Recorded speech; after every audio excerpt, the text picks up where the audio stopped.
Всем привет! Сегодня утро следующего, я уже не помню, какой сегодня день по счету. Короче, все. Количество дней и что за номер уже все, они уже потерялись в вечности. Вчера мы сходили в проект, который я так хотел и так ждал. Тричима, это было просто, конечно, там миллион эмоций различных. То гроза, то жара, то град. Вот. Ну, сейчас сидим, завтракаем. Холодно у нас, пар идет. Да, видно, нет.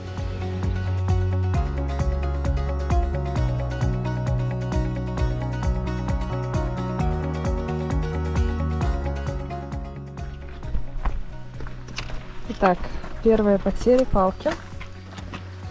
Палки пришлось купить новые, потому что пипочек не было. И мы взяли... Называй вещи своими именами. От Юлькиных дорогущих палок отвалился карбид вольфрама. Да, от моих дорогущих палок что-то там отвалилось. Вот, значит, Монте туда, нам сюда. Так, ребята пошли без веревок, это уже не может не радовать. Значит, возможно, что там не так все серьезно. Значит, вот эти форты. Форт в войне не участвовал, построен в 1915 году. Вот, но был взорван в 1900 каком-то там году австриятками. Вот. Это история всей штуки. А вот, значит, вот там наверх туда вон мы идем. И если мы вдруг по этой дороге не пройдем, будет очень страшно, допустим, то мы пойдем вот по этой дороге. Это по ней мы точно будем спускаться, но, возможно, будем и подниматься. Посмотрим. Вот, машин, как бы парковка такая лесная, небольшая. Ну да, мы нашли место. Оно не сильно популярный маршрут, еще тут можно поставить машину. И, в принципе, выехать можно. Мы приехали в местечко Эль-Монте-Тудао. Это старинные форты времен Первой мировой войны. Предстоит подъем чистого подъема 1200, то есть набора. Ну и плюс мы еще там по ферратам полазим. Жаркий день, короче, все будет. Я думаю, что очень круто.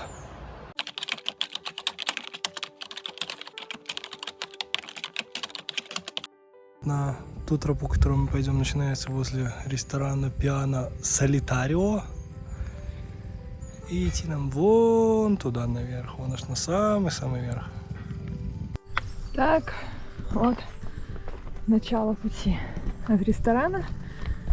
Там вот внизу ресторан. И вверх.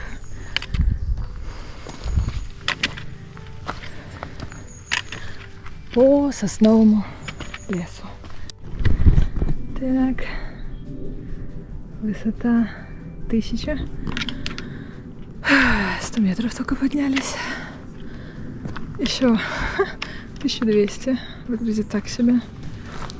План выглядит так себе. Откровенно. Потому что подъем будет очень крутой дальше.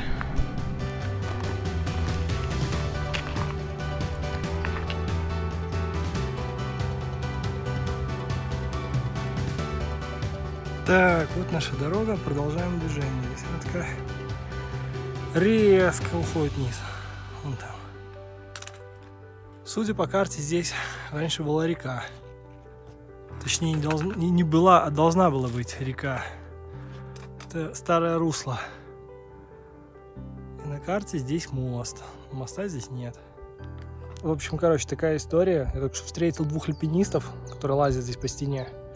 И они мне сказали, что где-то внизу я пропустил табличку о том, что данный путь закрыт. Ну, в этом году он еще закрыт. Там должны проводить специальные работы по ремонту виаферрата. И, короче, они еще не проводились. Сказали, маршрут нафиг, иди вниз. И, типа, поднимайся другим маршрутом. Поэтому я сейчас спускаюсь вниз. И, ну, короче, куча сил потрачено зря. Спускаюсь вниз, буду пытаться подниматься другим маршрутом.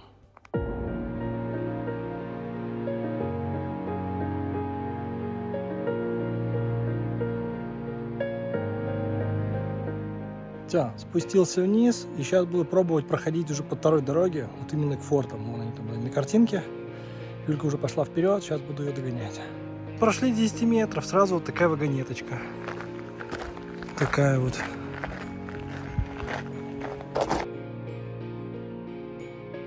Итак, вторая попытка. Вернулись в лагерь. Феррата оказалась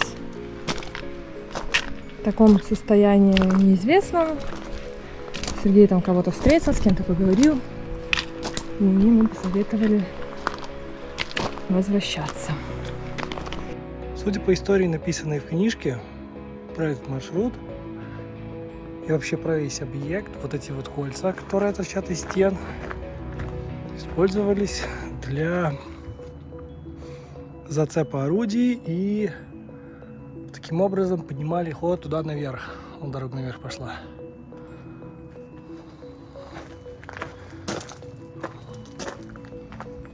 Вот как это было, видно вот здесь. Вот план. То есть вот здесь мы находимся, и вот так вот орудия тянули вверх.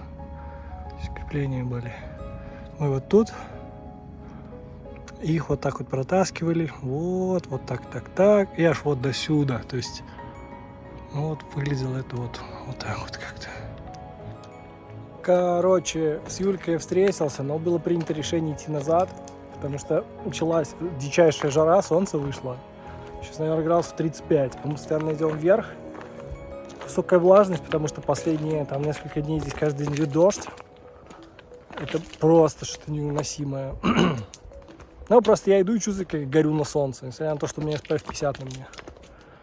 Поэтому сейчас спустимся вниз. И, наверное, выждем погоду и в 4 часа сюда утра приедем, чтобы подняться. В какой-то следующих дней.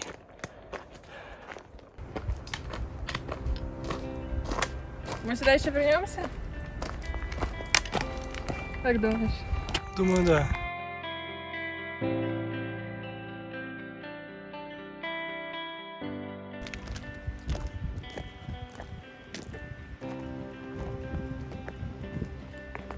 А что тут у нас? Кто идет? Здесь было пулеметное гнездо. Еще одно пулеметное гнездо. Ничего себе.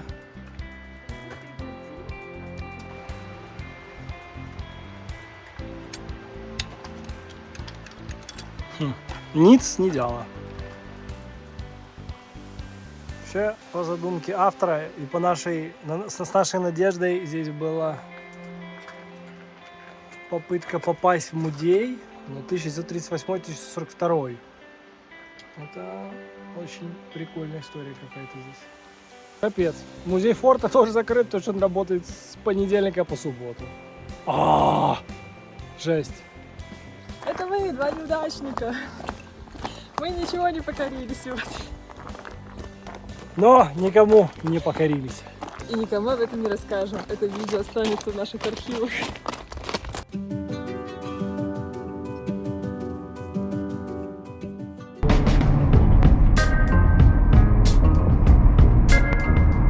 Это максимально красивый какой-то собор очередной в Италии. Ну, в Италии, наверное, не бывает ничего некрасивого. Пока не видели. Но когда увидим, обязательно сфотографируем и напишем «Вот». В Италии тоже строят уроды. Так, план Б. Когда не получается залезть на гору, едем на озеро. Одно из самых красивых озер. Мы приехали на озеро Лаго де Брайес и зашли в какую-то простую закусочную. Попросили там просто что-то покушать. Прямо при нас нам приготовили 2 стейка. Один у меня, один у Юльки.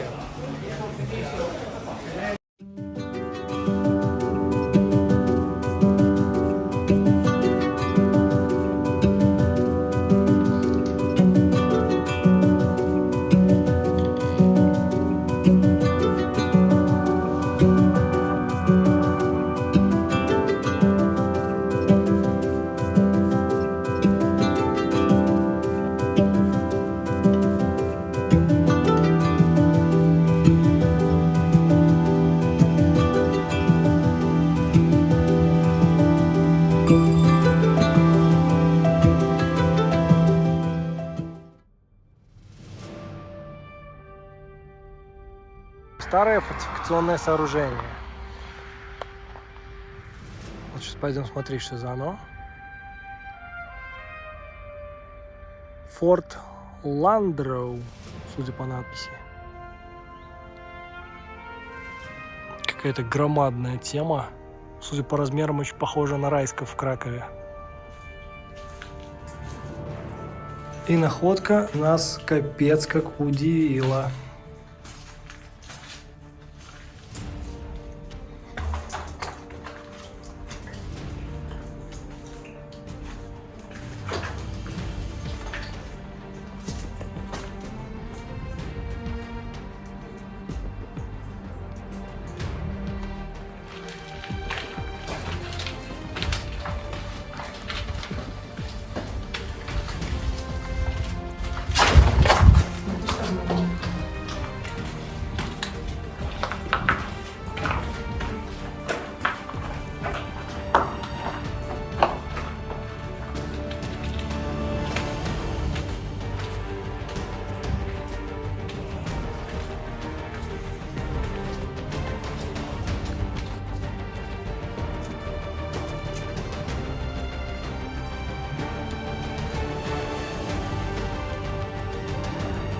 Вторая часть. Типа второй уровень. Такой, как командный пункт. Кусочек Silent Hill. Такое все в колючей проволоке.